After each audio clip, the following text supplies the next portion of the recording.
Si hace fagocitosis, estaría interviniendo en la inmunidad innata, pero si hace presentación de antígeno, estaría interviniendo en la inmunidad adaptativa y en particular la inmunidad celular por los linfocitos T, ¿no?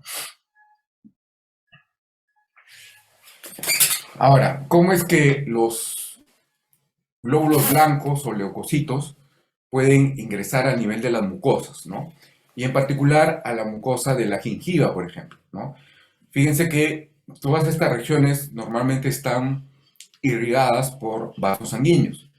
Y al inicio de la clase mencionamos que los vasos sanguíneos contienen a las células del sistema inmunológico. Eso quiere decir que en un vaso sanguíneo, como este de acá, por ejemplo, este es el lumen de un vaso sanguíneo, al interior vamos a encontrar glóbulos rojos y glóbulos blancos, además de los componentes de la sangre, ¿no?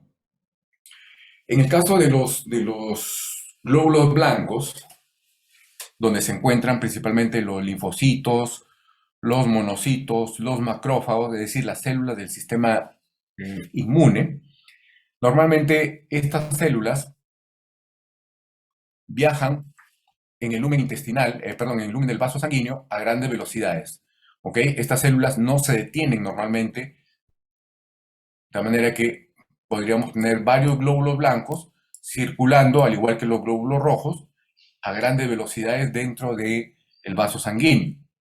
Pero fíjense lo que ocurre cuando se produce un foco inflamatorio producido, por ejemplo, por una infección bacteriana, por un alergeno, por un antígeno que ingresa a nuestro cuerpo y genera una infección a nivel de algún tejido. Normalmente esa infección produce digamos, una gran cantidad de lo que serían las citoquinas. Las citoquinas serían estas bolitas de color lila o estos triangulitos de color verde que ustedes ven acá, que serían las que normalmente desencadenan este proceso inflamatorio. Muchas de estas citoquinas, ¿ok? Se llaman, por ejemplo, la interleuquina 1 o el factor de necrosis tumoral, TNF-alfa. Entonces acá podemos ver los nombres, interleuquina 1 o factor de necrosis tumoral. Y las bolitas de color lila corresponden a las quimioquinas, que también son un tipo de citoquina, que ahorita vamos a explicar cómo funciona esto, ¿no? Entonces, se desencadena el proceso inflamatorio, se producen estas citoquinas. ¿Quién las produce? Normalmente las células que están cercanas a los tejidos. Por ejemplo, ahí vamos a encontrar algunos glóbulos blancos o algunos macrófagos, que son las células que producen estas citoquinas. Pero estas citoquinas, una vez que las producen estas células, fíjense dónde van a actuar.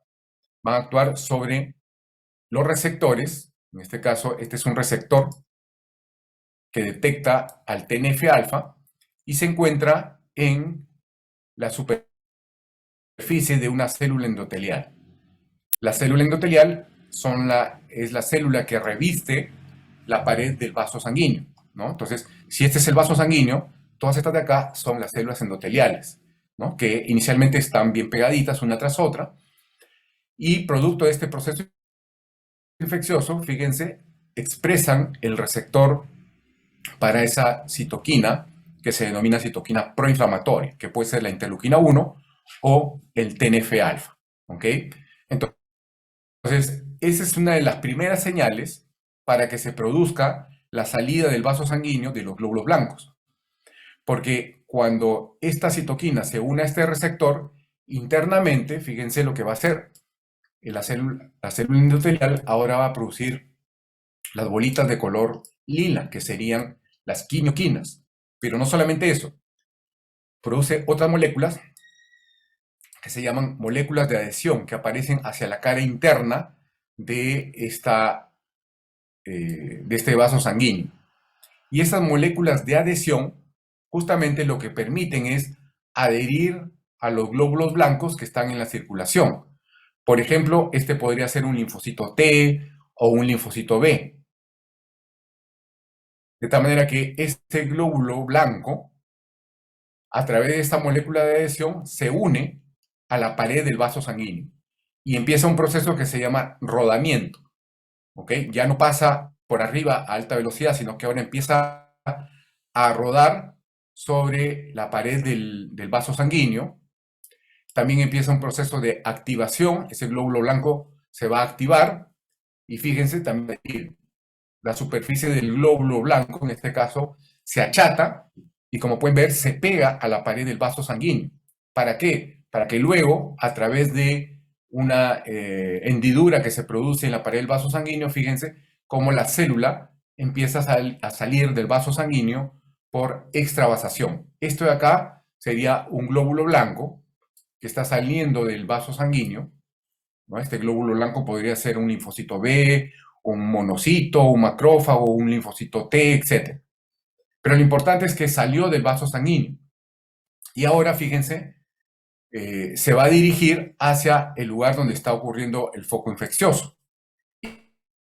¿Y cómo lo hace? Gracias a que en el camino, fíjense, encuentra estas bolitas de color lila, que serían las quimioquinas. Y las quimioquinas son las que guían a la célula, en este caso, para que se traslade de este punto, a través de esta ruta, hasta este punto de acá, que es donde está ocurriendo el foco infeccioso. Entonces, de esta manera, las células que estaban inicialmente circulando en los vasos sanguíneos, que son vasos sanguíneos cerrados, pueden salir por extravasación y dirigirse hacia los tejidos donde está ocurriendo un proceso inflamatorio. ¿Ok? Eso ocurre prácticamente con todas las células del sistema inmunológico y con todas las ubicaciones, en particular con la mucosa oral, ¿no? La región gingival de la mucosa oral, estaría ocurriendo también este mismo proceso como en la mayoría de lugares de nuestro organismo cada vez que se produce un proceso inflamatorio. Acá podemos ver justamente lo que se puede evidenciar en cuanto a elementos del sistema inmunológico, ¿no? A nivel de un foco linfoide oral, por ejemplo, entre los dientes. Ustedes saben que tenemos esta región gingival. En esta región gingival hay muchos de los componentes mucosales que hemos descrito anteriormente. Esto de acá es una ampliación, ¿no? Que se ve un poco complejo, pero bueno, fíjense que las células de color verde representan los neutrófilos, ¿no? Dijimos que los neutrófilos son una de las primeras células que se acercan hacia el foco inflamatorio. Entonces, imaginémonos que en este caso tenemos una infección por una bacteria, ¿no? Pseudomonas gingivalis, por ejemplo, que dentro de sus antígenos tiene los lipopolisacáridos. Esas bacterias, ¿no? Estimulan entonces, por ejemplo, la llegada de las células polimorfonucleares o neutrófilos, que forman parte de la inmunidad innata, de tal manera que estas células van a tratar de fagocitar a estas bacterias a este nivel. Pero fíjense que también vamos a encontrar otros tipos celulares, como por ejemplo esta célula de color naranja estrellada sería una célula presentadora de antígenos, ¿no? Por ejemplo, una célula dendrítica, que lo que está haciendo es, después de haber capturado a estas bacterias, fíjense, las procesa y ahora se les está presentando ¿a quién? A un linfocito T, ¿ok? Que son las bolitas con el núcleo de color negro. Ese linfocito T luego se va a diferenciar, tiene dos posibilidades, que vaya hacia TH1 o que se diferencie hacia TH2. Si va hacia TH1 y si ese microorganismo es intracelular, va a poder ser eliminado eficientemente por un mecanismo llamado TH1, ¿no? En el cual se produce, por ejemplo, interferón gamma, para poder eliminar a los microorganismos intracelulares. Pero también podría activar un mecanismo denominado TH2. Los linfocitos TH2, a su vez, son importantes porque ayudan a los linfocitos B a producir los anticuerpos. En este caso, la célula plasmática produciría, por ejemplo, anticuerpos IgA. Como vimos hace un rato, la IgA es prevalente a nivel de las mucosas y evidentemente en este tipo de respuestas también podría incrementarse la IgA. ¿Ok? En la parte de arriba ustedes ven unas células estrelladas de color azul. Estas representan a las células de Langerhans, que normalmente se encuentran en este tipo de mucosas, que también funcionan como células presentadores de antígeno, es decir, estos microorganismos, estas bacterias, podrían ser capturados por estas células de Langerhans. La célula de Langerhans luego viaja hacia el lugar donde se va a encontrar con los linfocitos T para iniciar el proceso de la presentación de los antígenos. ¿Ok? Bien, creo que esta era una de las últimas, sí, la última diapositiva. Y nada, no sé si tienen alguna pregunta, alguna duda hasta acá.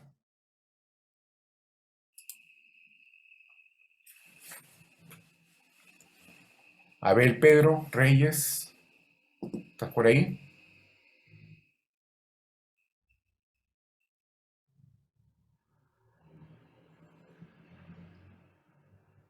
No está. Alexander Pozo. Sí, doctor, buenos días. ¿Alguna pregunta, algo que no te haya quedado claro? Todo claro, doctor. Ya. ¿Y más? Ana Robles.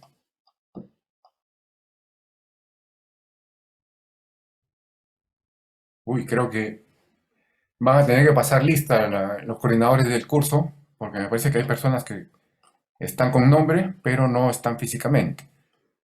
Entonces, bueno. Doctor, disculpe, me llamó, es que escuché Iván Robles. No, no, para nada, no he dicho eso. Bueno, en todo caso, Ya, ¿tienes alguna doctor. duda, alguna pregunta? No, la verdad es que no, doctor, más bien me gustó mucho su clase porque es uno de los únicos que presenta imágenes bien didácticas. Muy bien. Bueno, nada, entonces hay que revisar y repasar para más adelante su examen. Bueno, si no hay preguntas, nos vamos a quedar acá y ya nos estaríamos viendo la siguiente clase.